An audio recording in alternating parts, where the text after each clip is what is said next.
তোকে না বলেছে আমার বিরুদ্ধে কলম ধরবি না? পরের কসম তোর উপর শনি ভর করেছে।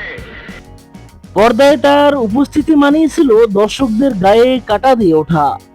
কখনো তিনি কুখ্যাত খলনায়ক হয়ে কাঁপিয়েছেন সিনেমা হল, আবার কখনো সাধারণ মধ্যবিত্ত বাবার চরিত্রে কাঁদিয়েছেন কোটি দর্শক। তিনি আর কেউ নন, বাংলা অভিনয় জগতের এক সম্রাট হুমায়ুন ফরিদী। আজ আমরা জানবো কিভাবে এই মহান অভিনেতা আমাদের ছেড়ে চলে গেছেন এবং বাংলা চলচ্চিত্রে তার অবদান কতটা গভীর ছিল। মানুষ অনেক কিছু পরিবর্তন করতে পারে, বদলাতে পারে। একটা জিনিস মানুষ বদলাতে পারে না, সেটা হচ্ছে নিয়তি। সময়টা ছিল 2012 সালের 13ই ফেব্রুয়ারি। দিনটি ছিল পহেলা ফাগুন এবং বিশ্ব ভালোবাসা দিবস। পুরো দেশ যখন বসন্তের রঙে রঙিন, ঠিক তখনই ঢাকার ধানমন্ডির বাসভবনে আসে এক স্তব্ধ করে দেওয়া খবর।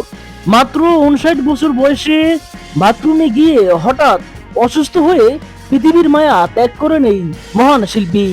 তিনি দীর্ঘদিন ধরে ফুসফুসের জটিলতা এবং ক্রনিক লিভারের রোগে ভুগছিলেন। মৃত্যুর কিছুদিন আগে তাকে হাসপাতালেও ভর্তি করা হয়েছিল। শেষ সময়ে অনেকটাই একাকিত্ব আর শারীরিক অসুস্থতার সাথে লড়াই করে চির বিদায় নেন অভিনয়ের এই জাদুকর। ভালোবাসা দিবসেই কোটি ভক্তকে কাঁদিয়ে ভালোবাসার ওপারে চলে যান তিনি। আমি তো মানুষ, থাকবে কিছু দোষ, আমাকে মন্দ বলো না। হুমায়ুন ফরিদী শুধু একজন অভিনেতাই ছিলেন না, তিনি ছিলেন অভিনয়ের একটি প্রতিষ্ঠান। মঞ্চ ও টেলিভিশন কাঁপিয়ে 90-এর দশকে তিনি বাণিজ্যিক চলচ্চিত্রে পা রাখেন। তখনকার সময়ে ভিলেন মানিয়েছিল শুধু মারামারি আর চিৎকার, কিন্তু হুমায়ুন ফরিদী এসে ভিলেন চরিত্রে যোগ করলেন এক অদ্ভুত মনস্তিক গভীরতা, স্টাইল আর আইকনিক হাসির জাদু। সন্ত্রাস বা ভণ্ড সিনেমায় তার খলনায়ক চরিত্রগুলো আজও মানুষের মুখে মুখে ঘুরে। সিনেমা হলে নায়ক ঢোকার চেয়েও হুমায়ুন ফরিদী স্যারের এন্ট্রিতে বেশি তালি পড়ত। তুমি যখন কাউকে ভালোবাসবে, এক বুক সমুদ্র নিয়ে ভালোবাসতে হবে তোমাকে, তা না হলে সে প্রেমের কোনো অর্থ নেই। তিনি শুধু ভিলেন হিসেবেই আটকে থাকেননি। মাতৃত্ব সিনেমায় একজন অসহায় বাবার চরিত্রে তার অভিনয় দেখে চোখ ভেজেনি এমন দর্শক খুঁজে পাওয়া ভার।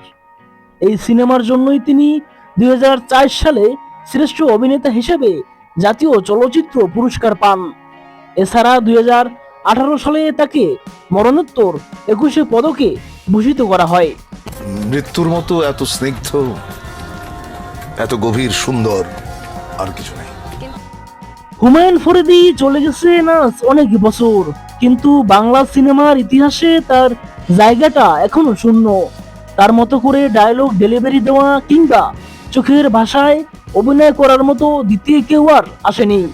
তিনি বেঁচে আছেন এবং থাকবেন প্রতিটি সিনেমা প্রেমী বাঙালি হৃদয়ে। ওপারে ভালো থাকবেন অভিনয়ের রাজপুত্র হুমায়ুন ফরিদী স্যার।